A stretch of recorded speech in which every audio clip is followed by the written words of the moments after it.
സംഖ്യാരേഖയിൽ -5 മുതൽ 6 വരെയുള്ള അകലം. മക്കളെ, സംഖ്യാരേഖയിൽ ഏതെങ്കിലും രണ്ട് സംഖ്യകൾ തമ്മിലുള്ള അകലം ചോദിച്ചാൽ എപ്പോഴും വലിയ സംഖ്യ മൈനസ് ചെറിയ സംഖ്യ ചെയ്താൽ മതി. വലിയ സംഖ്യ മൈനസ് ചെറിയ സംഖ്യ, ഇതൊന്ന് ഓർത്ത് വെച്ചാൽ മതി കേട്ടോ.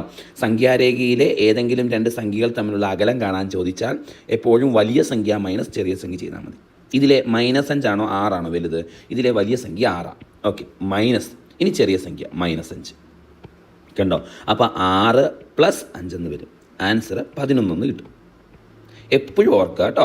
അതായത് സംഖ്യാരേഖയിലെ ഏതെങ്കിലും രണ്ട് സംഖ്യകൾ തമ്മിലുള്ള അകലം ചോദിക്കുമ്പോൾ എപ്പോഴും വലുത് ഏതാണോ അതിൽ നിന്ന് ചെറുത് കുറയ്ക്കുക. ഇതാണ് യൂസിങ്ങിൻ്റെ ടെക്നിക്ക്. അതെ, ജോസ് കാപ്പൻ എന്ന പേരിൽ നമുക്കൊരു ടെലഗ്രാം ചാനലുണ്ട്.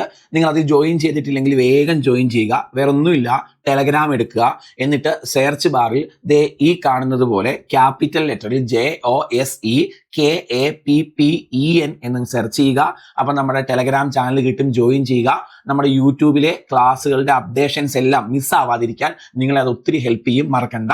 അതുപോലെ തന്നെ മക്കളെ, കാപ്പൻസ് ചാറ്റ് എന്ന് പറഞ്ഞൊരു നമുക്ക് ഗ്രൂപ്പ് ഉണ്ട്, ടെലഗ്രാം ഗ്രൂപ്പ്. അതിൽ ജോയിൻ ചെയ്യാവുന്നതാണ്. അത് ചാനലിൽ നിന്ന് ഗ്രൂപ്പിലേക്ക് ജോയിൻ ചെയ്യാൻ പറ്റും. ഇനി നമ്മൾ ഫ്രീ ആയിട്ട് മാത്സിന്റെ ക്ലാസ്സുകൾ ചെയ്യുന്നുണ്ട്. നമ്മുടെ കാപ്പൻസ് ലേണിംഗ് സൊല്യൂഷൻ എന്ന യൂട്യൂബ് ചാനൽ സബ്സ്ക്രൈബ് ചെയ്തില്ലെങ്കിൽ വേഗം ചെയ്തോളുക. ചെയ്തിട്ട് നിങ്ങൾ പ്ലേലിസ്റ്റ് എടുത്ത് നോക്കിയാൽ ഓരോ എക്സാമുകൾക്കും ആവശ്യമായ മാത്സിന്റെ ക്ലാസ്സുകൾ സിസ്റ്റമാറ്റിക് ആയിട്ട് കൊടുത്തിട്ടുണ്ട്. പ്ലേലിസ്റ്റ് നോക്കാൻ മറക്കണ്ട.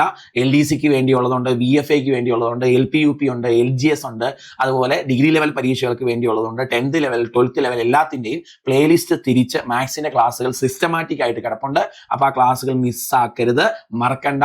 ജോയിൻ ചെയ്യുന്ന കാര്യം മറക്കണ്ട. താങ്ക്